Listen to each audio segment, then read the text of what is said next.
BNP শীর্ষ নেতৃবৃন্দ, অঙ্গ সহযোগী সংগঠনের নেতৃবৃন্দ, উপস্থিত আমাদের দলের বিভিন্ন স্তরের নেতৃবৃন্দ, প্রিয় সুধীবৃন্দ, আপনারা ইতিমধ্যে জেনেছেন আজকে সন্ধ্যায় বাংলাদেশ জাতীয় দলের পক্ষ থেকে আমাদের দলের বিপ্লবী মহাসচিব মির্জা ফখরুল ইসলাম আলমগীর বাংলাদেশের আগামী জাতীয় সংসদ নির্বাচনে ভালো শীষ নিয়ে নির্বাচনে প্রতিদ্বন্দ্বী করার জন্য বাংলাদেশের বিভিন্ন আসনে চূড়ান্ত প্রার্থী তালিকা ঘোষণা করেছেন।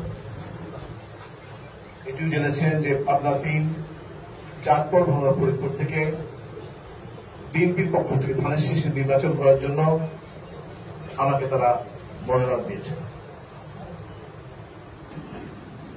সংবাদ সম্মেলনের শুরুতেই আমি বাংলাদেশের সবচেয়ে জনপ্রিয় দল, স্বাধীনতার ঘোষক, মুক্তিযুদ্ধের সম্মুখ সমরের যোদ্ধা, জেড ফোর্সের অধিনায়ক, বিএনপির প্রতিষ্ঠাতা চেয়ারম্যান জিয়া রহমান, বাংলাদেশ জাতীয় দলের সম্মানিত নেত্রী, বিএনপি চেয়ারপারসন দেশনেত্রী বেগম খালেদা জিয়া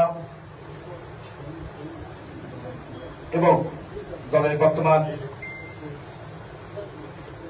ভারপ্রাপ্ত চেয়ারম্যান জনাব তারেক রহমানের পক্ষ থেকে আমাকে এই দল থেকে এই অঞ্চলে নমিনেশন দেওয়ার জন্য আমি মহান আল্লাহর কাছে শুকরিয়া আদায় করছি। আলহামদুলিল্লাহ। পাশাপাশি ধন্যবাদ জানাই আমাদের অসুস্থ প্রিয় নেত্রী, যিনি ইতিমধ্যেই বাংলাদেশের সবচেয়ে জনপ্রিয় নেতৃত্বে পরিণত হয়েছে, মজবুত জননেত্রী, বিএনপি চেয়ারপারসন দেশনেত্রী বেগম খালেদা জিয়া এবং দলের বর্তমান ভারপ্রাপ্ত চেয়ারম্যান জনাব তারেক রহমানকে আমার পক্ষ থেকে, আমার পরিবারের পক্ষ থেকে,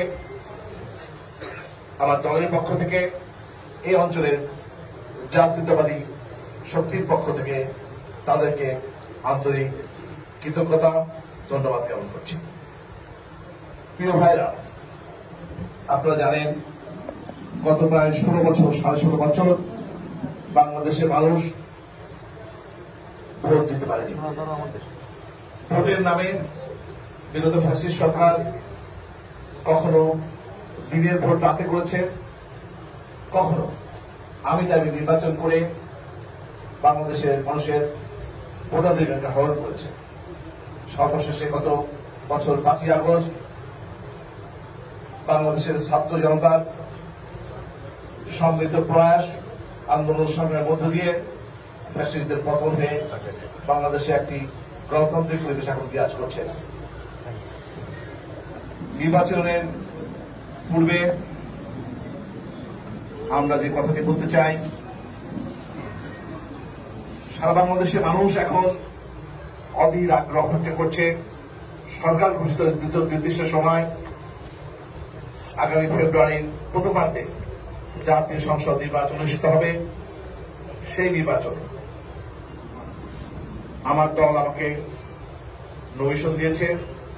আমি আপনাদের মাধ্যমে এলাকার আমাদের দলের নেতা কর্মী সমর্থক সহ অন্যান্য সকল দলের নেতা কর্মী সমর্থকদেরকে আগামী জাতীয় সংসদ নির্বাচনে এই আসনে ধানের শীষকে বিজয়ী করার জন্য আমি উদ্যত আহ্বান জানাচ্ছি। প্রিয় সাংবাদিক ভাইরা, পাশাপাশি আমাদের দল ইতিমধ্যে গত 27 অক্টোবর ঢাকাতে বিএনপি চেয়ারপারসন গুলশান কার্যালয়ে সারা বাংলাদেশের প্রতিটি আসনে যারা যারা মনোনয়ন প্রত্যাশী ছিল, কোন এলাকায় 2 জন, 3 জন, 5 জন, কোন এলাকায় 10-12 জন ছিল, সবাইকে ডেকে নিয়ে আমাদের একটি নির্দেশনা দিয়েছে। বলেছে আগামী যে নির্বাচন একটি সহজ নির্বাচন নয়, এই নির্বাচনকে সামনে রেখে বিএনপিকে বিজয়ী করার জন্য প্রত্যেকটা সিটে একাধিক প্রার্থী রয়েছে, তাদেরকে নির্দেশ দিয়েছে দল।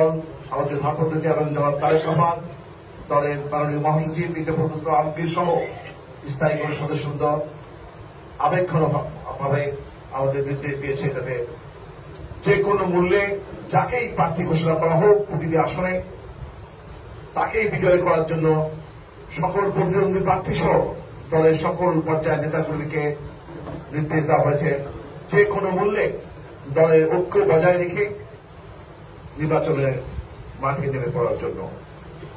আজকে দলের চূড়ান্ত ঘোষণা এসেছে, আমাদেরকে সে নির্দেশ দিয়েছে দলীয় ঘোষণার পরে আমরা যেন কোনো আনন্দ মিছিল না করি, আমরা যেন মিষ্টি বিতরণ না করি, কারণ এটি আমাদের চূড়ান্ত বিজয় নয়। দলের মধ্যে ভিতরে একটি গণতান্ত্রিক প্রক্রিয়া, অনেকেই প্রার্থী হবে বড় দলের, বিএনপির মতো দলে বড় প্রার্থী হবে, এটাই স্বাভাবিক। তারপর চূড়ান্ত বিচারে যাকেই মনোনয়ন দেওয়া হবে তাকে সঙ্গে নিয়ে বাকি সব প্রার্থীরা নির্বাচনে নেমে পড়বে এবং কোন প্রার্থী যেন মনে কষ্ট না পায়, এই জন্য আমাদের দলের ভারপ্রাপ্ত চেয়ারম্যান আমাদের নির্দেশ দিয়েছে এই প্রাথমিক মনোনয়ন পরে আমরা যেন উল্লাস প্রকাশ না, বিশেষ করে কোন বিজয় র্যালি অথবা মিষ্টি বিতরণ করতে না করা হয়েছে। আমরা সন্ধ্যার পরপরই এই আসনে প্রার্থী ঘোষণার পরেই আমি আমার দলীয় নেতাকর্মীকে নির্দেশ দিয়েছি কোন প্রকার বিজয় মিছিল হবে না, মিষ্টি বিতরণ হবে না, এমন কোন আচরণ করা যাবে না। আমার সাথে যারা অন্য আরো যারা প্রার্থী ছিল তারা কোনোভাবে যেন মনে কষ্ট না পায়। আমি ইতিমধ্যেই যারা প্রতিদ্বন্দ্বী প্রার্থী ছিল তাদের সাথে যোগাযোগ করার চেষ্টা করেছি। আমি আশা করব আজকে রাতে এবং কালকের মধ্যেই আমি এই সকল প্রতিদ্বন্দ্বী প্রার্থীদেরকে নিজেই আমার দলীয় শীর্ষ নেতৃত্বের সঙ্গে নিয়ে তাদের বাসায় যাব, তাদের সঙ্গে নিয়ে আমি নির্বাচন মাঠে যাব এবং তাদের সঙ্গে নিয়ে তাদের পরামর্শ, যেহেতু এখানে যারা প্রার্থী ছিলেন এদের অনেক অভিজ্ঞ প্রার্থী রয়েছেন, যেমন তিনি নির্বাচনকে বিজয়ী হয়েছেন, উপজেলা চেয়ারম্যান নির্বাচন হয়েছে, পৌরসভায় বিজয়ী হয়েছেন, এমপি পদে বিজয়ী হয়েছেন। সুতরাং তাদের যে অভিজ্ঞতা এই অঞ্চলে নির্বাচন করার জন্য আমার চেয়ে তাদের অভিজ্ঞতা বেশি। সুতরাং আমি আপনাকে একটু আগে যেটি বললাম, আমি এদের সবাইকে সঙ্গে নিয়ে এই সকল প্রতিদ্বন্দ্বীদের সরাসরি বাসায় গিয়ে তাদেরকে সঙ্গে নিয়ে আমি নির্বাচন পরিচালনা করবো এবং একটি নির্বাচন পরিচালনা করাবো। 3 উপজেলা মিলে একটি কেন্দ্রীয় নির্বাচন পরিচালনা কমিটি গঠন করা হবে, প্রত্যেকটি উপজেলায় একটি করে নির্বাচন পরিচালনা কমিটি করা হবে, প্রত্যেকটি ইউনিয়নে নির্বাচন পরিচালনা কমিটি করা হবে, প্রত্যেকটি ওয়ার্ডে একটি করে নির্বাচন পরিচালনা করা হবে এবং 176টি কেন্দ্র রয়েছে, প্রত্যেকটি কেন্দ্রে নির্বাচন পরিচালনা গঠন করে আমরা সুশৃঙ্খলভাবে শান্তিপূর্ণ উপায়ে নির্বাচন পরিচালনা করতে চাই। সেই জন্য যারা আমাদের দলের ত্যাগী নেতাকর্মী রয়েছে, বিশেষ করে বিশ্বস্ত এবং অভিজ্ঞ বয়স্ক নেতৃবৃন্দ রয়েছে, তাদেরকে সামনে দিয়ে আমরা যারা অপেক্ষিত তাদের যে তরুণ তাদেরকে নির্বাচনটি সুন্দরভাবে করতে চাই। পাশাপাশি আমি সামনে মধ্য দিয়ে আমাদের বিপরীতে যারা নির্বাচন করবেন অন্য যে দলের প্রার্থী রয়েছেন তাদেরকে আহ্বান জানাবো, আমরা আজকে থেকে এবং নির্বাচন শেষ করা পর্যন্ত আমরা এলাকায় শান্তিপূর্ণ উপায়ে সহ অবস্থানের মধ্য দিয়ে কোন কাদা ছোড়াছুড়ি না বলে, কাউকে ব্যক্তিগতভাবে আক্রমণ না করে, শুধু দলীয় আদর্শকে সামনে দিয়ে, শুধু দলীয় আদর্শ বিবেচনায় প্রচার প্রপাগান্ডা করে দলগণ যার প্রতি আকৃষ্ট হয়, যার কথাবার্তা শুনে তাদের ভালো লাগবে, যাদের দলের আদর্শ শুনে মানুষ ভালো লাগবে, তাদেরকে এই এলাকার মানুষ নির্বাচনে বিজয়ী হবে, এটাই প্রত্যাশা। তাছাড়া এলাকায় আমি গত 4 বার ভোট দিচ্ছি, এলাকার মানুষ শুধু পাবনা জেলার মধ্যে নয়, সারা বাংলাদেশের মধ্যে একটি শান্তিপ্রিয় এলাকা। আমরা নির্বাচনের সময় আমাদের পক্ষ থেকে আমরা সর্বোচ্চ সংযম দেখিয়ে আমরা শান্তি শৃঙ্খলা বজায় রাখার সর্বোচ্চ চেষ্টা করব। পাশাপাশি অন্য দলে যারা প্রার্থী রয়েছেন তাদেরকেও আহ্বান জানাবো, আসলে আমরা সবাই মিলে এলাকাটিকে একটি শান্তিপূর্ণ সহাবস্থান এবং একটি গণতান্ত্রিক পরিবেশে আমরা যেন ভোট দিতে পারি, সেই ভোট পরিবেশ ভোটার থেকে সৃষ্টি করতে পারি। আমরা এলাকাকে গণতন্ত্রের সর্বোচ্চ চর্চার জায়গায় পরিণত করব। গণতন্ত্রের সবচেয়ে বড় যে সৌন্দর্য কি, আমরা অন্যের কথা শুনব এবং নিজের বলার চেষ্টা করব। সুতরাং আমি আর বেশি কথা পারবো না, অনেকক্ষণ ধরে আপনার কথা বলছি। আপনাদের কোনো প্রশ্ন থাকলে আমার বক্তব্যের পর সেসব প্রশ্নের উত্তর দেওয়ার চেষ্টা করব। আমি আশা করছি আমাদের আজকে বিএনপির ঘোষণার মধ্য দিয়ে আমাকে বিএনপি যে নমিনেশন দিয়েছে, আপনাদের সাংবাদিক ভাইদেরকে অনুরোধ করবো যে এখন থেকে নির্বাচন শেষ অবধি পর্যন্ত আপনারা আমাকে সহায়তা করবেন। আপনাদের স্পষ্টভাবে একটি কোনোভাবেই যেন তথ্য বিভ্রাট না হয়, আপনারা কোনো প্রশ্ন থাকা আমাকে করবেন। কোনো ভুল বোঝাবুঝি কিংবা কোনো প্রকার ভুল সংবাদ পরিবেশন করার মধ্য দিয়ে এলাকার পরিবেশ নষ্ট করুন না। এলাকাটি শুধু আমার নয়, আমার দলের নেতা কর্মী নয়, আপনাদের এলাকাটি আপনাদেরও। এমনভাবে আপনারা আপনাদের সংবাদ পরিবেশন করবেন কোনো প্রকার উত্তেজনা সৃষ্টি যেন না হয়, কোনো প্রকার যেন আমাদের মধ্যে ভুল আমাদের দলের মধ্যে এবং অন্য দলের যারা প্রার্থী রয়েছে আমরা তাদের মধ্যে কোনো প্রকার ভুল সৃষ্টি হয়।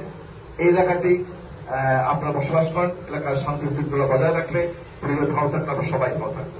সুতরাং আমি আর বেশি কথা না বাড়িয়ে সবাইকে আগামী জাতীয় সংসদ নির্বাচনে শান্তিপূর্ণ উপায়ে আমাদের আগামী নির্বাচন পর্যন্ত নির্বাচনের পরিবেশ বজায় রাখার আহ্বান জানাচ্ছি। পাশাপাশি সংবাদের মধ্য দিয়ে এলাকার যারা স্থানীয় প্রশাসন রয়েছেন, উপজেলা প্রশাসন রয়েছেন, পুলিশ প্রশাসন রয়েছে, অন্যান্য প্রশাসন রয়েছে, সবাইকে আমি আমার দলের পক্ষ থেকে আগামী নির্বাচন পর্যন্ত সবার পূর্ণ সহযোগিতা প্রত্যাশা করে আনুষ্ঠানিকভাবে আমি আমার সংবাদ সম্মেলনের বক্তব্য শেষ করছি।